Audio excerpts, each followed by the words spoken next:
Welcome to ENT student. We are going to deal the three-dimensional anatomy of hypopharynx or laryngopharynx. It has got three parts, of course divided arbitrarily for understanding. Number one is the postcricoid region. Number two is the posterior pharyngeal wall. Number three is the pyriform fossa. So number three is the pyriform fossa. The extension is from the lower border of the cricoid cartilage inferiorly. So it is the lower border of the cricoid cartilage. Here also lower border of the cricoid cartilage. Here also lower border of the cricoid cartilage. The lower extension is lower border of the cricoid cartilage, which we are demarcating right now here, showing here lower border of cricoid cartilage. Below the lower border of the cricoid cartilage, it follows the trachea. The cricoid goes towards the trachea, and behind it is the esophagus. Here is the esophagus, and here will be the esophagus. Anyhow, it is understood. So when you take the postcricoid region, so you are seeing the cricoid cartilage from behind, and just above the cricoid cartilage, as you know, that arytenoid cartilages will be in this shape. This is the muscular process. This is the vocal process. So this is the muscular process, and this is the vocal process. It will be like that. So as you could see, the vocal process goes towards the vocal cords. This is the vocal process which is going towards the vocal cords and becomes the vocal cords and attached to the middle of the thyroid cartilage like this. So once you see this arytenoid cartilage which glides on the cricoid, at the level of arytenoid cartilage till the lower border of the cricoid cartilage, you will have the posterior pharyngeal wall. Posterior cricoid region, post-cricoid region. Post-cricoid region is just anatomically behind the cricoid, post-cricoid region. These are the extension of post-cricoid region. Or you can just call the lower border of cricoid cartilage continues as esophagus. Therefore, pharyngoesophageal junction, you can say that. When you take the pyriform fossa, so pyriform fossa, you could take the hyoid bone here, thyroid cartilage here, and cricoid cartilage here. So this is the hyoid bone. From behind you are seeing. So you see the epiglottis over here like this, and as already described, this is the cricoid cartilage. These are arytenoids, and they form the vocal cords here.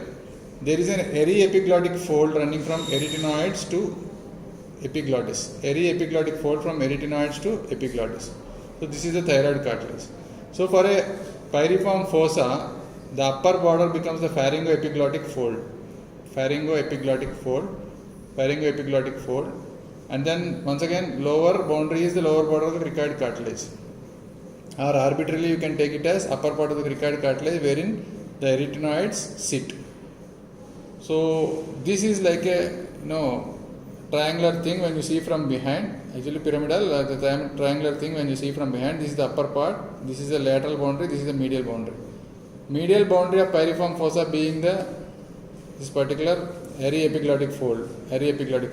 Lateral boundary becomes this thyroid cartilage. That means the foot passes from here to here, the lateral to aryepiglottic fold and medial to thyroid cartilage. The foot goes from here and goes towards the apex. So this forms the apex of the particular pyriform fossa.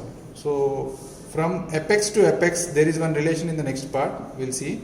So this is the upper part and this is the lower part. The foot passes from medial to the aryepiglottic fold, lateral to aryepiglottic fold and medial to the thyroid cartilage.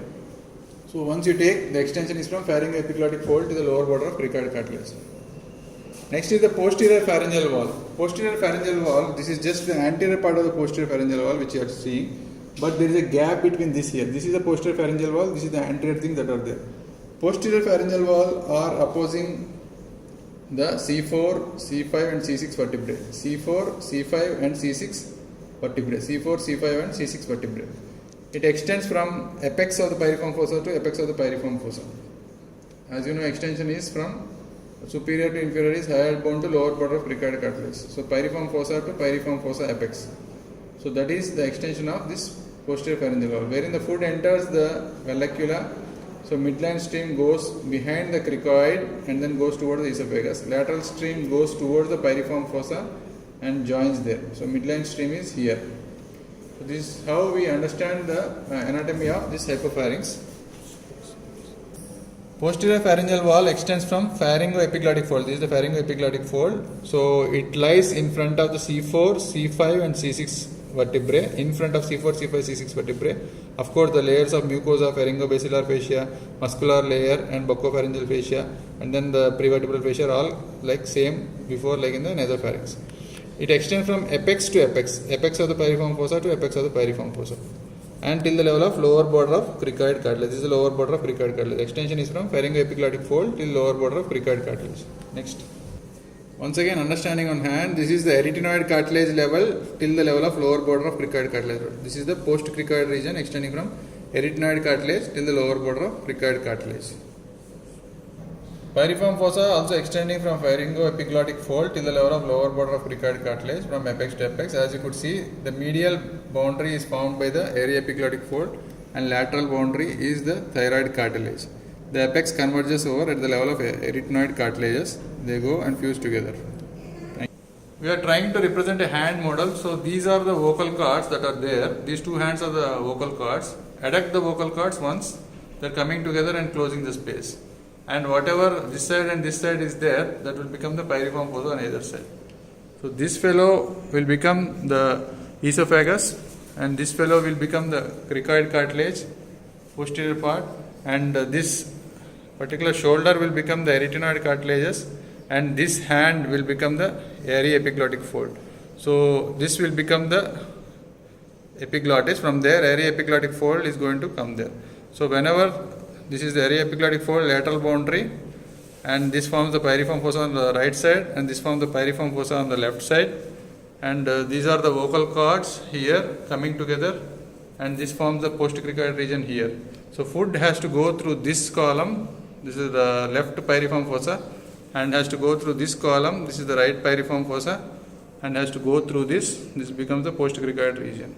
So superiorly extending from pharyngoepiglottic fold till the level of lower border of cricoid cartilage. So this is a basic understanding of the pyriform fossa, posterior pharyngeal wall, and then post-cricoid region. This is the post-cricoid region. I will try to show the posterior pharyngeal wall in the same model. If you take this as the esophagus, this becomes the posterior pharyngeal wall. This becomes the posterior pharyngeal wall at this region. So foot goes like this. This is the post-cricoid region, and this is the pyriform fossa on either side. Thank you.